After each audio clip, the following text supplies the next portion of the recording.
Welcome back to And One More Thing, the only sports show where we actually watch the basketball games instead of treating the NBA like a soap opera.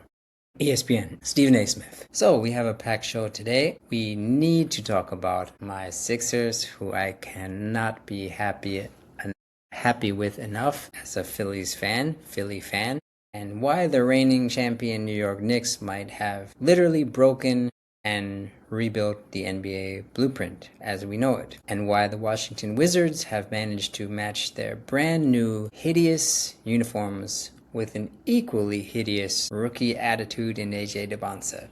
Wizards fans, you're not going to be happy with me, but please stick around and hear me out before you listen and don't judge. But first, we need to talk about Stephen A. Smith, because of course we do. So, Stephen A. Smith has made headlines because he went on an absolute kind of rant about the Lakers trading for Walker Kessler, and essentially he said, "You cannot win an NBA title if your top three players are, quote, white boys, white dudes." And he literally yelled, "This ain't golf. This ain't tennis. What do y'all think this is?" So here's my take.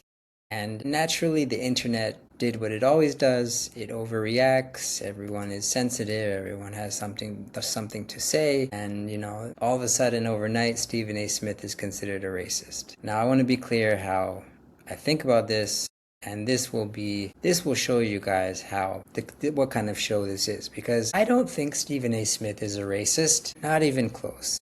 And I'm not even offended by his comments. His comments remind me of like a comment one of my friends would make growing up about like white people. And then I would respond with also an equally humorous joke about black people. Not because we're racist, but because there's a sense of comfort in joking with one another about race, because it's a non-issue. The problem is the ESPN machine. It's this multi-million-dollar bubble which has gotten increasingly kind of out of touch with everyday fans, and the natural human conversation is kind of just dies.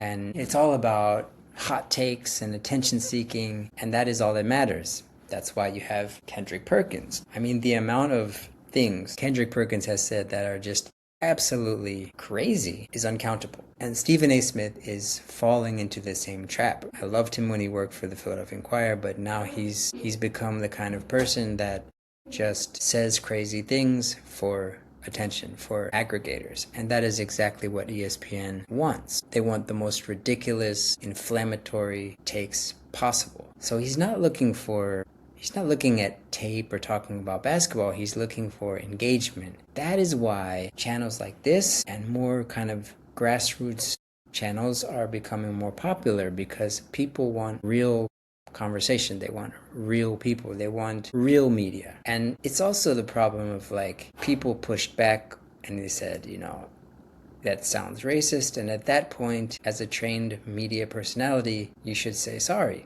But he doubled down and said, it's just about basketball. Now, I agree with Stephen A. Smith. His comments didn't have a racial hatred behind it, but it was a little bit off-colored, no pun intended, and it was meant for the algorithm to go crazy, and it did. And this is how ESPN works nowadays. Wash, rinse, repeat. That's enough about that. So that's all I want to say about that topic. Moving on, let's speak about actual basketball, because that's what this channel is about. No skin color, just basketball. Okay? And we're going to get to my favorite team. Philadelphia 76ers just signed Anthony Simons after trading for Jaylen Brown. And I mean, all of a sudden, the Sixers look like real contenders. Now, putting Simons into that Philly lineup gives them a legitimate, absolute scorer off the bounce, off the bench. And why are the Sixers loading up on these kind of pit bulls right now? I'll tell you why. The team that they are assembling is a team that is designed in order to play the team right up I-95. And those of you who are from the PA, New York area, you know exactly what I'm talking about. I-95 is a straight shot to New York, or maybe a straight shot. So the question is, can the Sixers squad take down the Knicks? Well, talent-wise, they're definitely closing the gap. But what Philly and the rest of the league is realizing, I think after the New York Knicks championship, is that the Knicks just created something new. Something as new as the Stephen A.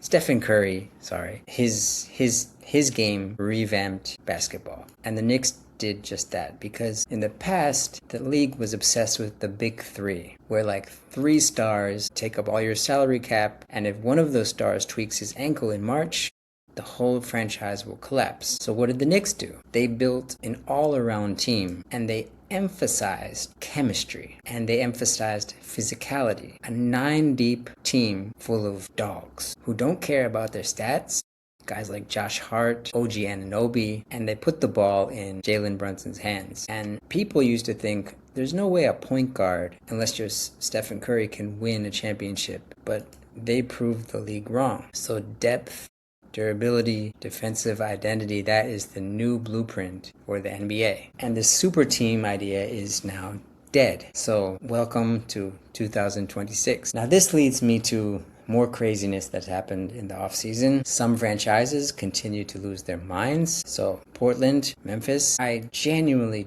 do not understand what Portland is thinking by getting Ja Morant. Ja Morant at this stage in his career is like a hyperactive 12-year-old on Red Bull. He's still making headlines. He gets worse every year. And the worst part is Portland has like 17 point guards now. I mean, and there's no way that I can imagine Damian Lillard and Ja Morant coexisting.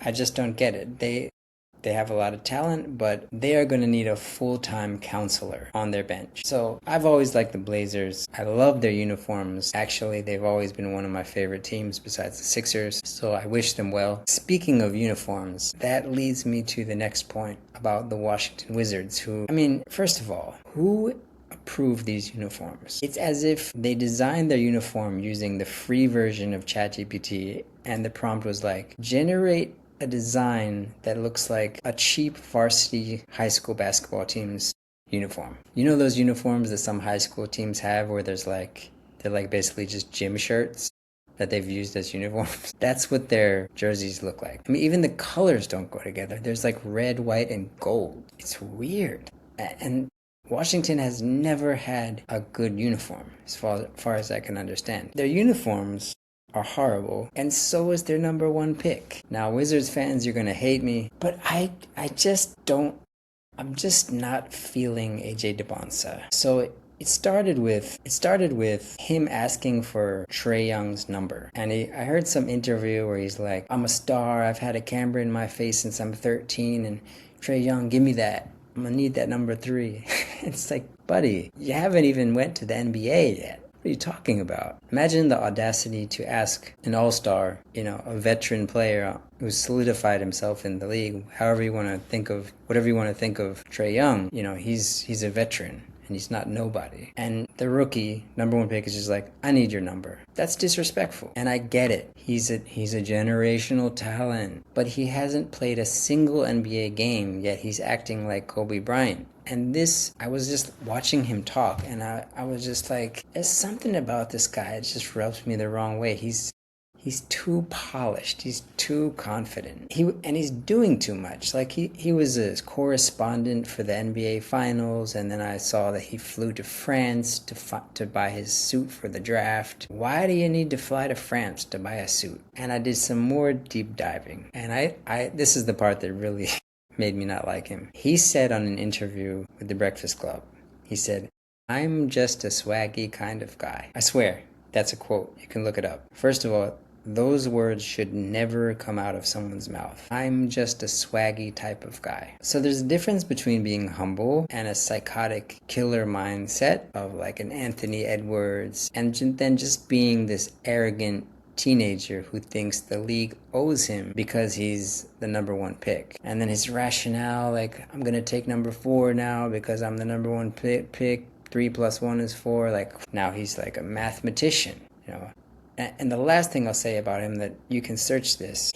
There's a YouTube video where he pranks this high school basketball team, or maybe their middle school. He dresses up like a referee, and he pretends to have a pot belly, and he just completely destroys this Little League game. I mean, The kids were upset. The parents are looking at each other like, what is going on? And he's just like a complete asshole, just ruining this game. And if it were me, if I were a kid, I would be like, why? I don't care if this is Michael Jordan. Why are you ruining my game? So I think AJ Dybantsa is way overconfident, and I think he's going to be humbled. And I think Darren Peterson was the true number one pick, and I think he's going to prove in this year that Darren Peterson is the number one pick, because I think the real reason that Washington chose Dybantsa was that it's a personality. It's a personality campaign, you know? Peterson is the opposite of Dybantsa. He's introverted. He doesn't like talking. He doesn't like doing interviews. He's a little bit weird, I guess, but I like him because he's the kind of player that's like, you know, let my game do the talking. And I think that false confidence that Dybantsa has is going to be checked, and I think there's going to be players like Isaiah Stewart and Isaiah Hartenstein that are going to be waiting for him and going to take it upon themselves to humble him, if not players on his own team in Washington. And I think he's setting himself up to be smacked down, whereas Peterson is, you know, coming into the league with criticism. He didn't, you know, respond poorly to that. He just said, like, you know, I'm going to prove it. Let my game do the talking. And I like that. And Wizards fans, I feel bad for you guys because, you know, I just don't like the guy, and I don't think he's going to be as good as people think. So, you know, you can be mad at me for that, but that's where I stand. So I would love to hear what you think about the topics that I've discussed today. I don't know. Is Stephen A. Smith a racist? Are the Washington Wizards uniforms nice? Am I off about AJ Dybantsa? Feel free to speak your mind. I'm always interested. Love to talk sports. Nothing is ever personal. That's the beauty of sports. So that's it for the show today. Thank you so much for tuning in. Please like and subscribe, and I'll see you in the next video.